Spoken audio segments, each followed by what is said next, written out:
There are moments in life you don't forget. The first time you ride a bike, your first heartbreak, and apparently, the moment you realize your own mother never saw you as her son, just as a walking, talking ATM. My name's Connor. I'm 31, single, and living in a city 3 hours away from where I grew up.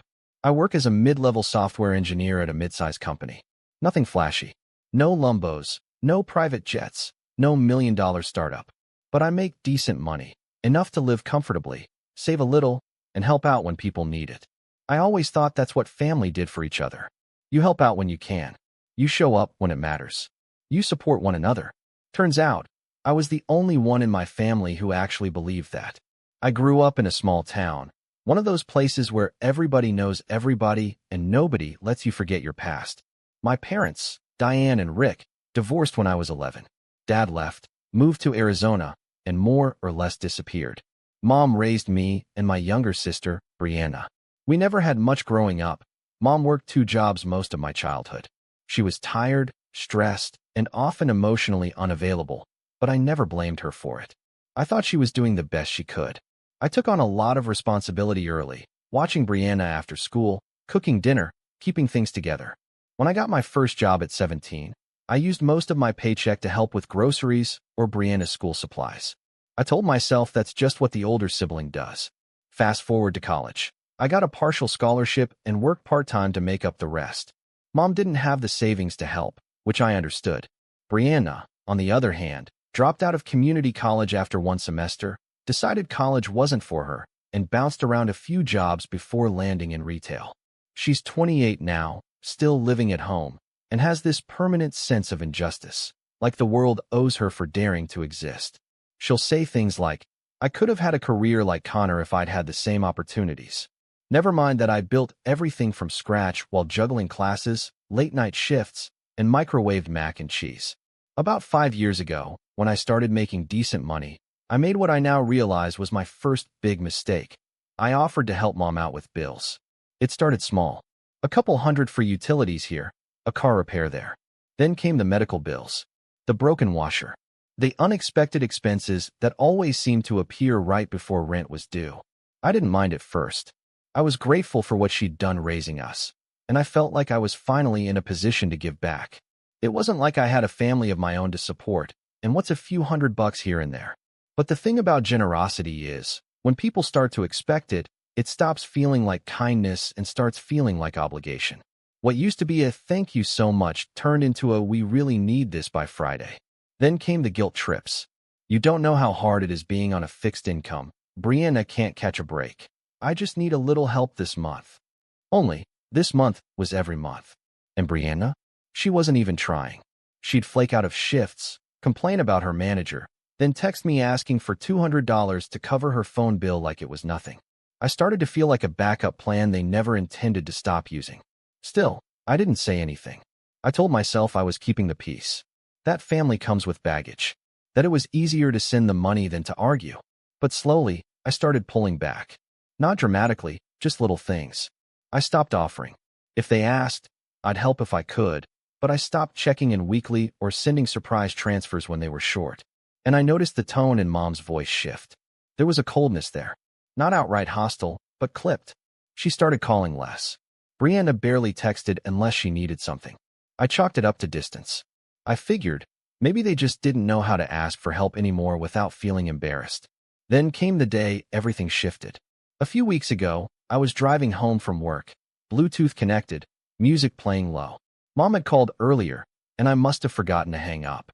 I'm not even sure how long the call had been running before I noticed. Maybe 5, 10 minutes? I only realized it when the music paused, and I heard muffled voices. I turned the volume up, confused. That's when I heard them. Mom, Brianna, and someone else, I think one of Brianna's friends. Laughing, talking. My name came up. Brianna said, "I swear, Connor acts like he's doing us a favor. Like, bro, you make 6 figures, and you're sending us crumbs." Then Mom chimed in. "He's just trying to feel superior. Always has. Even when he was a kid, he wanted a gold star for doing the dishes. He thinks he's better than us just 'cause he moved to the city." The other voice, some girl I didn't recognize, snorted. "At least he's useful. Human cash machine." To which my mother replied, and I will never forget this line as long as I live. Yeah, well, pathetic or not, he pays the bills. That's what matters. I sat in my car, engine running, completely still.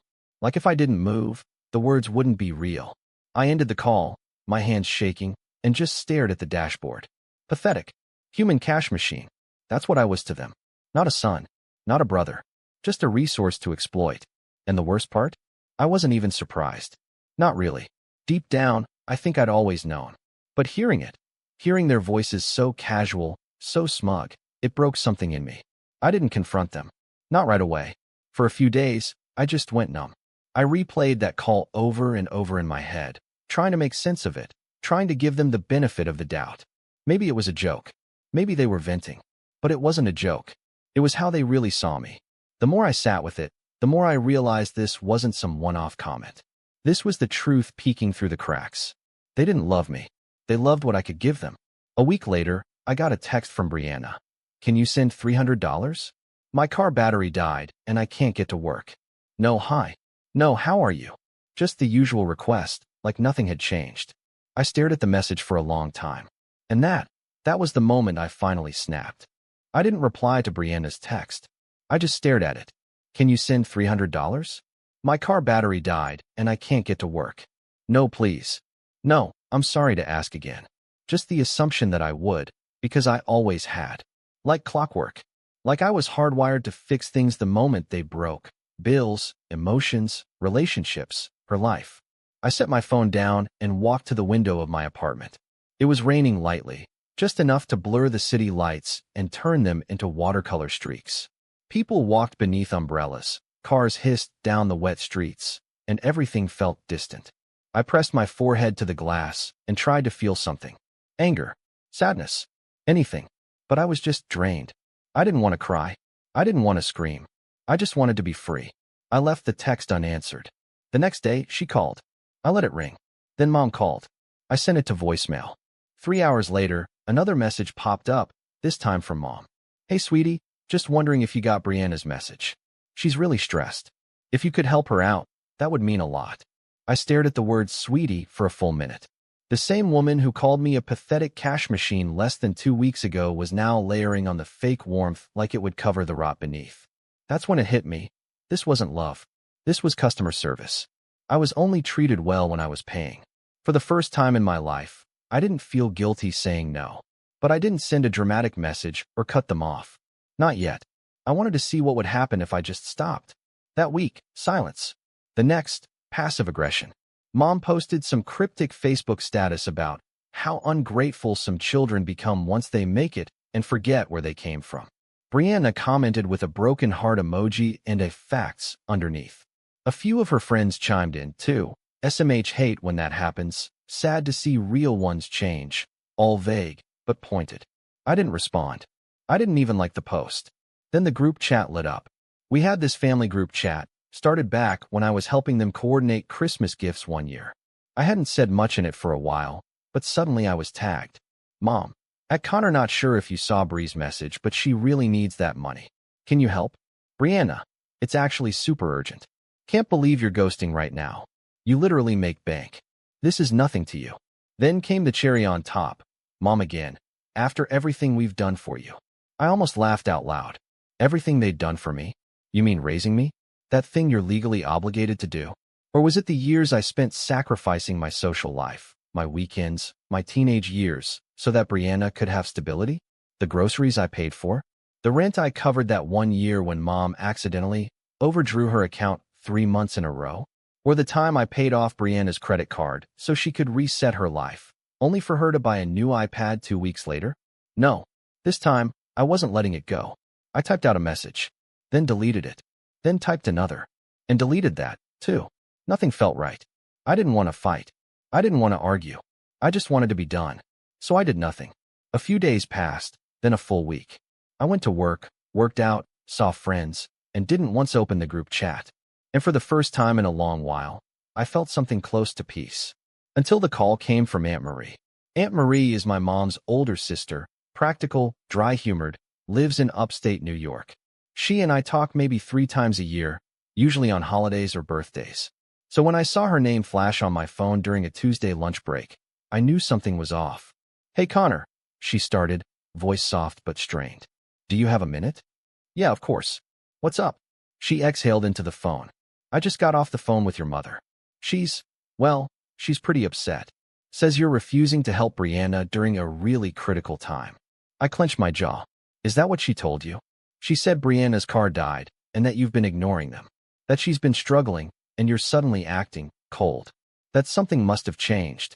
I leaned back in my chair, staring at the ceiling.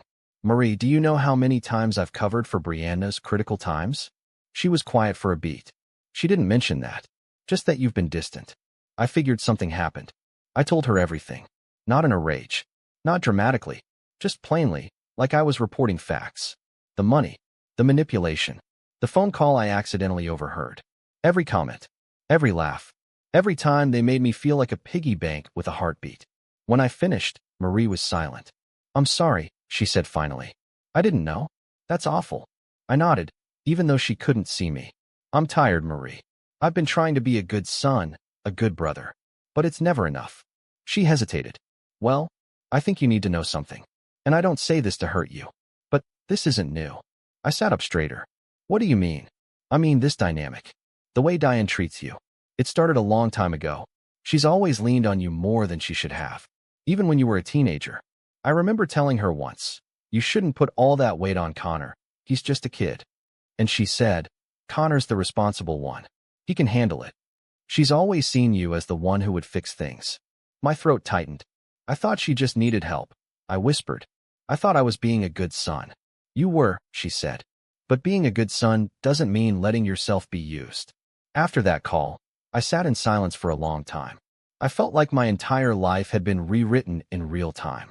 Like I'd just been handed a new lens to look through, and suddenly all the things that never quite made sense were sharp and undeniable. That weekend, I didn't answer any calls. Instead, I drove back to my hometown. Not to visit. To see things clearly. I parked across the street from the house I grew up in. It looked smaller than I remembered. The porch paint was chipped, the yard overgrown. Brianna's old Honda sat crooked in the driveway. I watched as the front door opened and Mom stepped out, cigarette in one hand, phone in the other. She didn't notice me. I watched her pace and talk and laugh like she didn't have a care in the world. Probably telling someone about her lazy son, who wouldn't cough up $300. I didn't get out of the car. I just watched. I left after 10 minutes. On the way back, I stopped at a diner on the edge of town. The same one I used to work at in college. As I drank my coffee, I scrolled through old texts, old bank transfers. Years of proof that I'd been the emergency plan, the fallback, the fixer. And the more I saw, the more I realized I hadn't just been used. I had been conditioned. Conditioned to believe that love had to be earned through service. That my value was tied to my usefulness. That saying no made me selfish. And then I saw it. A new text from Brianna. This one didn't even ask. It demanded. "I told Mom you'd send it by Friday. Don't make her stress about this." That was it. No please. No thanks. No context. Just entitlement. I felt something hot rise in my chest. Not rage. Not grief. Resolve. I typed something out. Paused. Deleted it. And then I decided. This wasn't going to be a simple no. This was going to be the end of it. But not on their terms. Not with a fight. Not with screaming. I was going to show them exactly who I was. And who I wasn't. And they'd never see it coming. After I read Brianna's text, that cold, entitled message, something shifted inside me. Like a cord had finally snapped. Not violently. Not all at once. But like a tired, fraying rope that had been pulled too tight for too long. I didn't reply. I didn't even screenshot it. I just stared at the words until they blurred, then locked my phone and set it face down on the kitchen table. It was a Saturday. Overcast. I remember the light barely coming through the window, everything feeling gray. I hadn't eaten. I hadn't slept well in days. I kept cycling through everything I'd overheard on that call. Pathetic, cash machine. He thinks he's better than us. Like a broken record. And now Brianna just expected me to pay up? Like this was a subscription and she was the customer demanding service? The silence in my apartment felt different that day. Heavier. For years, I tried to keep it warm. Plants on the windowsill, photos of the three of us framed on the sideboard. A home is where you make it sign near the front door that I picked up from some tourist shop in Asheville. But now it all looked fake. Set dressing. Props for a life I thought I had, but didn't. I felt hollow, used, and deeply, deeply alone. For the first time in years, I asked myself something I'd been too scared to ask. What if they never loved me? Not the way I love them. Not with the kind of love that's unconditional, unselfish, real. What if all this time I'd been chasing a version of family that only existed in my head? That day, I didn't answer a single call or text. I didn't post online. I didn't speak to anyone. I just lay on the couch with an old throw blanket and watched a documentary about some guy who built a cabin in the woods to escape the modern world. And I envied him. Not for the solitude, but for the clarity, the certainty. He knew who he was. He wasn't performing. He wasn't appeasing. He was just being. The next morning, I called in sick. Not because I was physically ill, but because I couldn't bring myself to pretend I was okay. My boss, thankfully, was understanding. I'd built a solid reputation at work, the dependable guy, the one who stayed late, fixed bugs without being asked, trained the new hires. If only my family had appreciated me the way my colleagues did. The next few weeks blurred. I went to work, came home, avoided calls. I deleted the family group chat, removed Brianna from Venmo, unfollowed Mom on Facebook. It was quiet, eerily so, but underneath the silence, something was stirring. Not anger, not yet, but a kind of defiance. A refusal to go back. But rock bottom has a funny way of digging deeper. It was the third week of this self-imposed exile when I got a call from my landlord. He sounded uncomfortable. "Hey Connor, sorry to bother you. Just wanted to check something. Did you happen to authorize a maintenance request for someone named Diane?" My stomach dropped.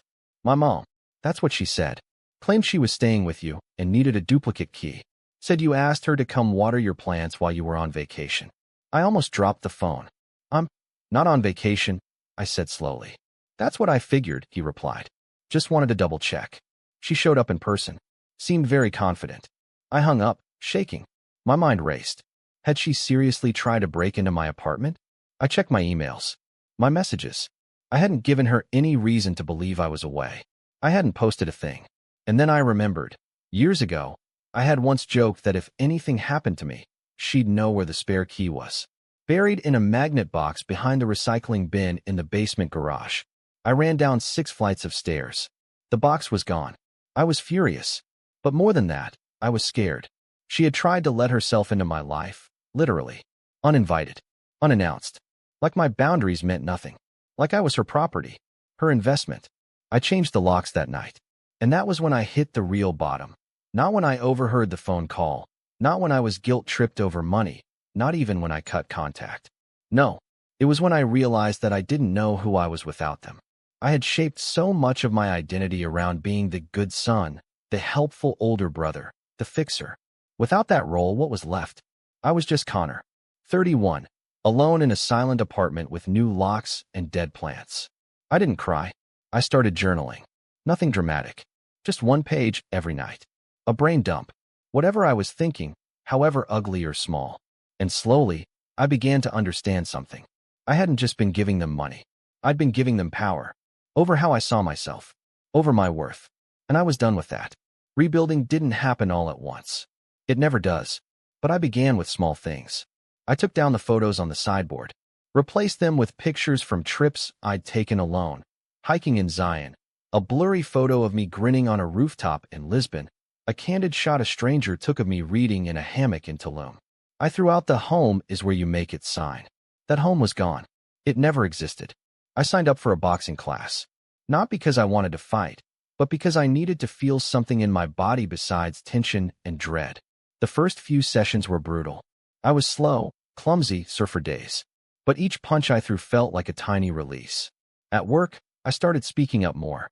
Not just on projects, but about boundaries. I told my manager I wasn't available after 7 p.m. anymore. I stopped picking up the slack when others fell short. I didn't need to prove myself. I was already enough. I reconnected with friends I'd lost touch with, people I'd neglected while trying to keep my family afloat. We got dinner, saw movies, played board games on Sunday nights. They didn't want anything from me. They just wanted me. And slowly, very slowly, I started to feel whole. One of the biggest turning points came about 6 weeks later. I got a message on LinkedIn from a recruiter at a tech company I'd admired for years. They had an opening on a product team. They'd seen some of the open source work I'd contributed to and were impressed. We set up a call. One thing led to another, and I found myself interviewing for a senior engineer position that would not only pay more, but come with remote flexibility and leadership potential. During the final interview, the hiring manager asked, "What motivates you?" And I surprised myself with the answer. "I used to think it was being needed," I said. "But now, I think it's building things that last. Whether it's a product, a relationship, or just a version of myself I can be proud of." I got the job. The offer letter came 2 days later. I accepted without hesitation. But I didn't tell anyone. Not Mom. Not Brianna. Not even Aunt Marie. This victory was mine. And it came without strings. As the weeks turned into months, something strange happened. I stopped missing them. Not the people they pretended to be. Not the version of family I had carried in my heart for so long. But the real them. The ones who saw me as leverage. As a tool. As a means to an end. I didn't need their approval. I didn't need their praise. I didn't even need their apology. But closure? That was a different story. And fate, it seemed, wasn't done yet. Because just when I thought they had moved on, that they'd found some other source of income, or finally learned how to manage their own lives, I got a message that sent a chill down my spine. It was an email. Subject line, "Need to talk." Sender, Diane Mitchell. My mother. There was no greeting. No hi. Or how are you? Just one line. "Your sister told me what you've been up to. We need to have a serious conversation." I stared at it for a long time. Because that was the moment I knew. They weren't just after money anymore. Something else was happening. Something bigger. And whatever it was coming for me next. When I saw the subject line of that email, "Need to talk," my chest tightened like a vice.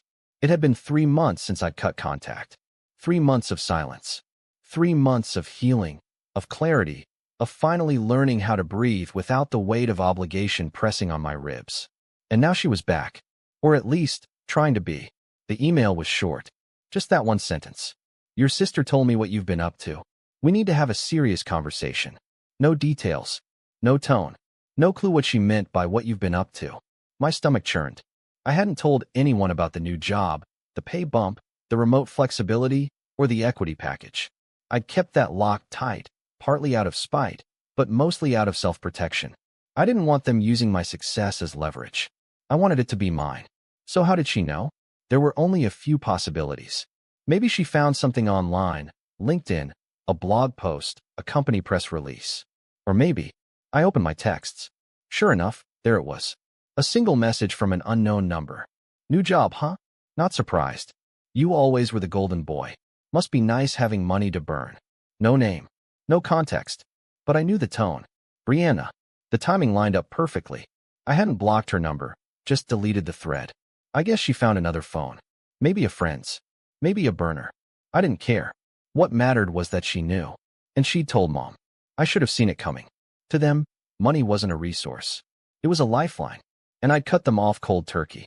So now, they were circling back, not with apologies or accountability, but with curiosity. With plans. But they had made one fatal mistake.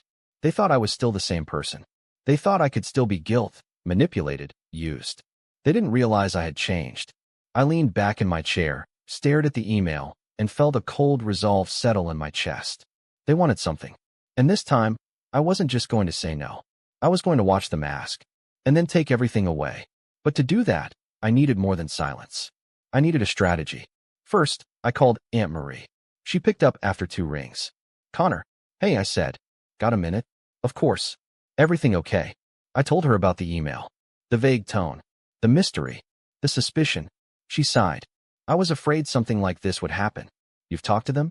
"Not directly. But I've heard things. From cousins. Neighbors.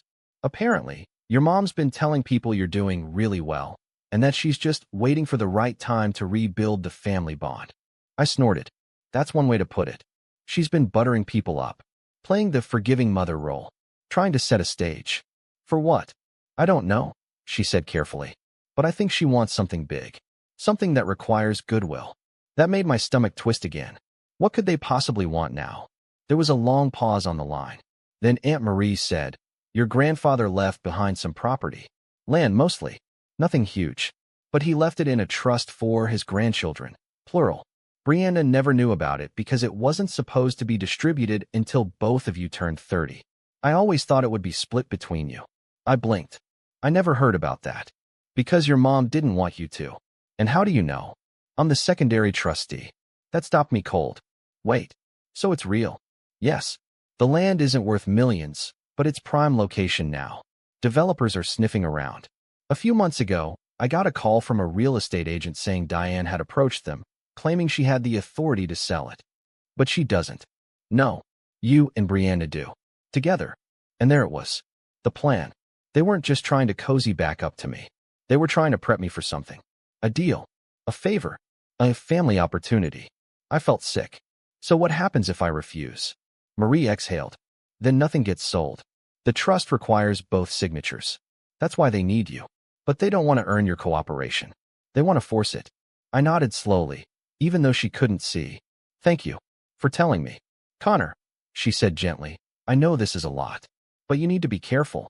They're not going to come at you directly. They'll try to trap you with emotion. They'll say it's what your grandfather wanted, that it's Brianna's only shot at independence, that you're the obstacle. They already think that, I muttered. They always have. But now, she said, you hold all the cards. And that's when the plan began. I didn't reply to the email right away. I waited a full week. Let it stew. Let them wonder. Then I sent back a single line. Sure. I'm available next Sunday. Let me know the time. The response came within an hour. 3 p.m. Same house I grew up in. I knew what they were expecting. A reunion. A guilt-ridden prodigal son, finally crawling back to the fold. I was supposed to sit on the couch, look ashamed, and listen to their pitches, their tears, their "we just want what's best for everyone" monologue. They didn't know I was coming prepared. I spent the next few days gathering everything. Bank statements, screenshots of years of transactions, utility payments, Venmo transfers, grocery runs, credit card bailouts. Even that time I paid off Mom's overdue tax bill in 2020, and she told me it was just a temporary setback. I printed them all, organized them by year, put them in a slim black folder, and tucked it under my arm the day I drove to their house. I didn't dress up, just jeans and a plain gray hoodie. I didn't want to look like the successful son. I wanted to look forgettable, someone they'd underestimate, someone they thought they still had power over. When I knocked, Mom answered. She looked exactly the same, maybe more tired, maybe with a bit more makeup than usual, but still wearing that practice smile, the one she pulled out when she wanted something. Her eyes flicked to the folder, but she said nothing. Connor, she said warmly. Come in. I stepped inside. The house smelled the same, some mix of potpourri and microwave leftovers. The living room was cluttered. Brianna sat on the recliner, legs folded, scrolling her phone like she wasn't expecting this to matter. Hey, she said flatly. Hey, I replied. We sat. For a few minutes, no one spoke. Then Mom launched into it. I'm so glad you came. I know things have been difficult, but families go through rough patches. That doesn't mean we stop being there for each other. I said nothing. She continued. We've all said things we regret. I know I have, but I believe this family can still move forward. Stronger. I almost laughed. Then she leaned forward, her expression shifting into earnest concern. We've been presented with a unique opportunity. You remember Grandpa Mitchell's land? I nodded slowly. Well, she said, smiling. It turns out it's quite valuable now. We've spoken to a few people, developers, mostly, and there's serious interest. But of course, the trust requires signatures. Yours and Brianna's. I turned to my sister. She was chewing gum, looking bored. It could mean a fresh start, Mom added. For all of us. A chance to get back on our feet. You mean your feet? I said quietly. Mom blinked. Excuse me. I set the folder on the table. Before we talk about moving forward, I think we need to talk about the past. Brianna rolled her eyes. Oh God, here we go. I opened the folder. Page 1. A summary of financial contributions.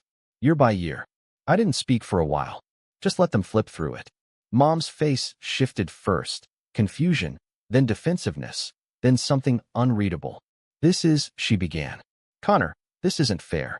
No, I said. What wasn't fair was being called a pathetic cash machine after covering your bills for nearly a decade. Mom's mouth opened, but no words came. You think I didn't hear the call? I continued. You think I don't know what you say behind my back?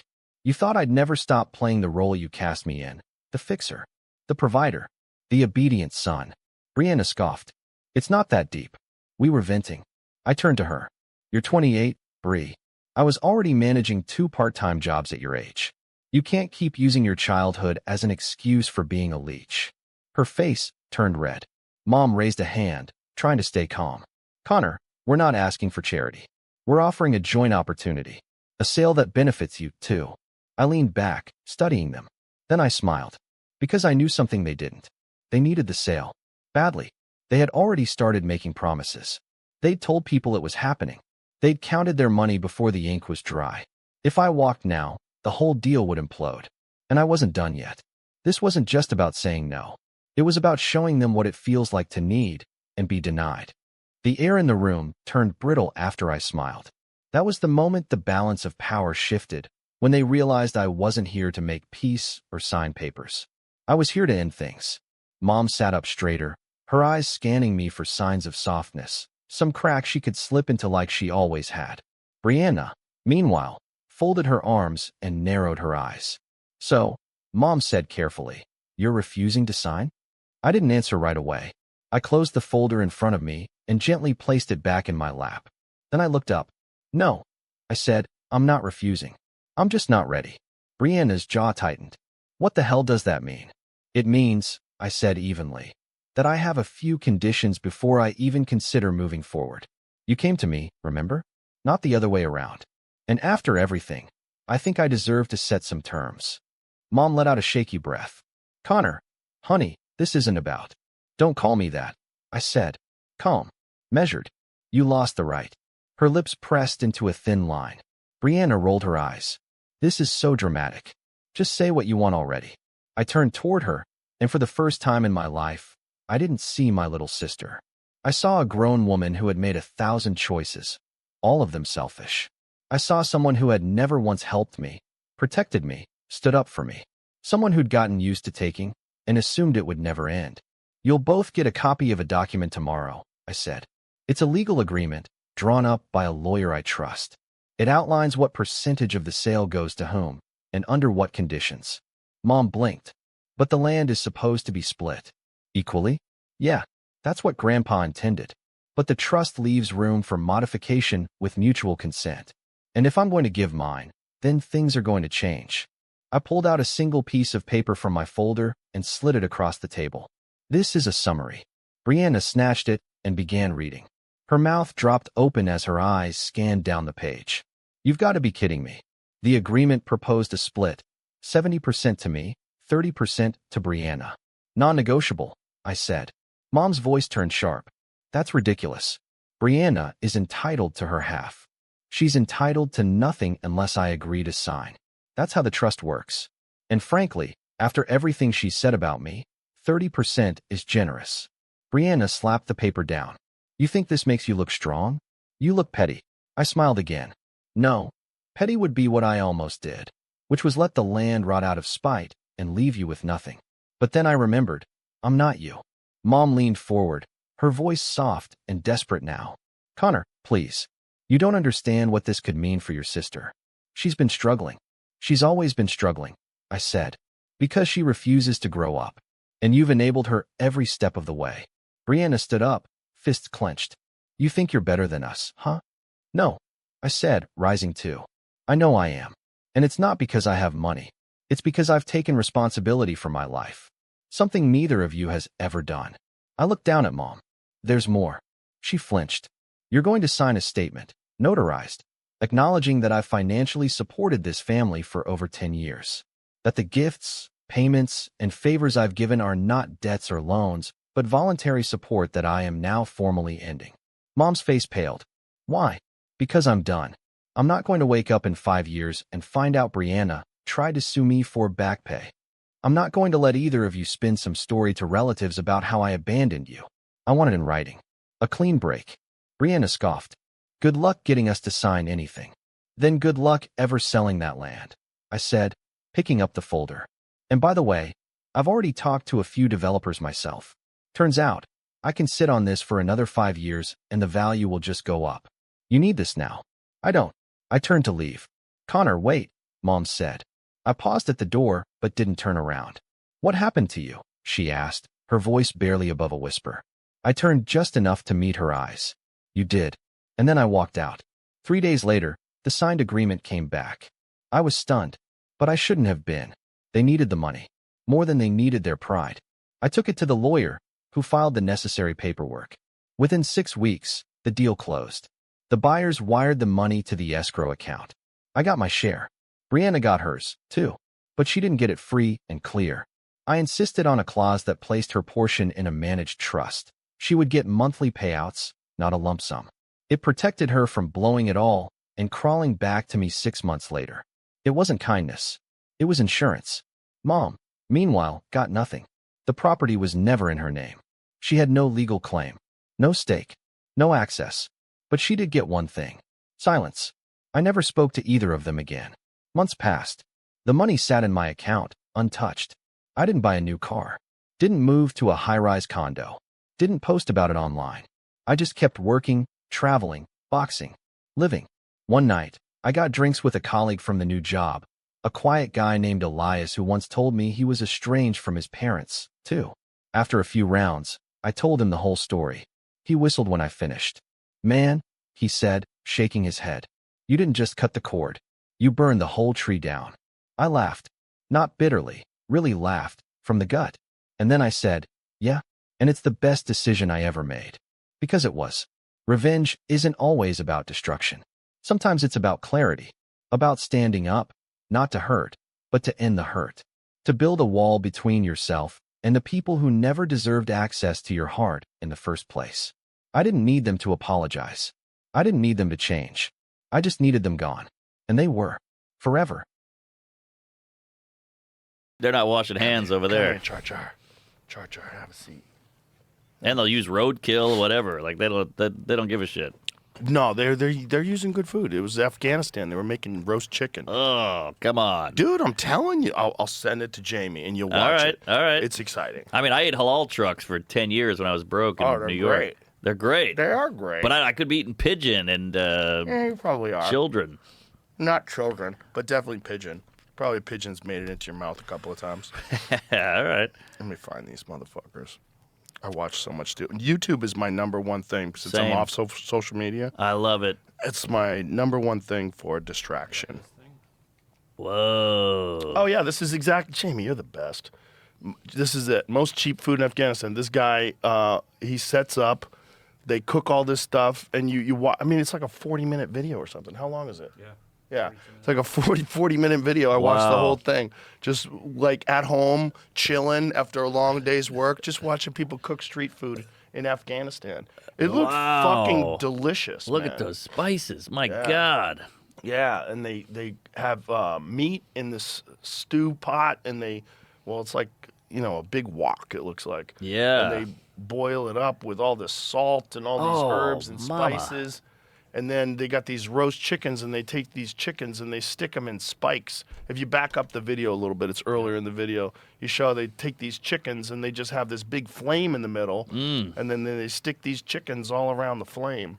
This is hell for a vegan. The shape of that, fun fact, I think, if this is true, that's because they used to flip their shields upside down. And Whoa!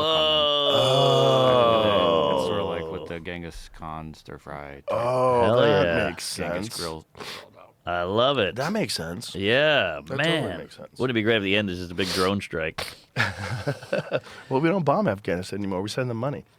Oh, is that right? Now we send the Taliban money. Man. Yeah, we send them a ton of money. We hook up everybody. Ukraine. Yeah. Should go back to the chickens, though, if you back up. Whoa, he's got a little brush. Oh, there. No, there it is. So this is how he does it. So they have this fire in the middle, and they just take these chickens on a stick, and they just rotate them. And they put them in the center. They put the fire in the center and the chickens all around them, and they rotate them. I got so hungry. I had to go in the kitchen to make myself food afterwards. This is a chicken holocaust. Yeah, it looks good, right? Man, it does look amazing. Yeah, dude, it looks fucking delicious. I mean, you ever get the rotisserie chicken at the grocery store? Oh, there's nothing better. Pretty good. It's good. You just eat it with knife and fork. No nothing. I know. That's a good thing to do when you just want to be completely distracted. That's what I like. I like watching people make like tables, Yes, furniture and shit. The horse hoof cleaning is great. Dude, I watched that too. Farriers. What is that? Is that something in us? I think from innate to old times. It must be. It must be. Like there's a nail in his hoof. Oh, yeah, get it out. Get it out. Get the gunk out. Help the horse. Yeah, and the horse loves it. That's a good one. What else is good? The pressure washing is kind of fun. That's when I'm really high. I take an edible. I just watch a guy. He's just washing a wall, and it goes from black to cement. Yeah, 32 million views. 32 million. million. Okay, so what is that? Why are we so interested in watching people clean up horse hooves? Well, I think part of it is it doesn't hurt the horse, and it looks like it would. So that's kind of fascinating because it's all, what is that, like cartilage or? Well, it's all like fingernail stuff. It's I like guess so. Giant fat fingernails. Wow. That's what it's like. I mean, that's what a horse hoof is. And if they don't take care of the hooves, they get real weird and they look like Arab shoes where they like curl up at the tips. Yeah, right. There yeah, it like is. like that. There yeah. it is. So this must be somebody just like completely neglected that poor horse. But what did horses do in the? They wear off from running around. Oh, I see. Yeah.